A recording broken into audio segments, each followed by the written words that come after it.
নমস্কার। আজ চলে এলাম কলকাতার সেই বিখ্যাত ছোলা ভাটুরে খেতে। যেমনি কোয়ালিটি তেমনি তেল। প্রচুর লোকে লাইন দিয়ে দাঁড়িয়ে খায়, দেখতেই পাচ্ছেন। করাও সারা, মানুষের হাতে চলে যাওয়াও সারা। অসাধারণ।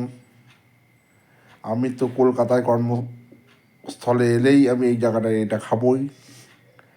আপনারা কমেন্টস করে জানাবেন এটা কলকাতার কোন জায়গায়, যারা যারা গিয়েছেন বা চেনেন। আর যারা এই ছোলা ভাটুরি খেতে আসেননি তারাও একবার এসে খেয়ে যাবেন। অসাধারণ খেতে।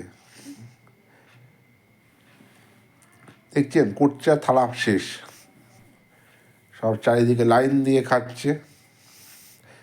সাইজগুলোও সব বিশাল বড় বড়। আপনি মোটামুটি দুটো করে এক প্লেট হয়। এই দেখুন আমি নিলাম, আমাকে দিল ছোলা ভাটুরি এই তরকারিটা দিয়ে। অপূর্ব খেতে। একবার না খেলে আপনি বুঝতে পারবেন না কতটা সুন্দর খেতে।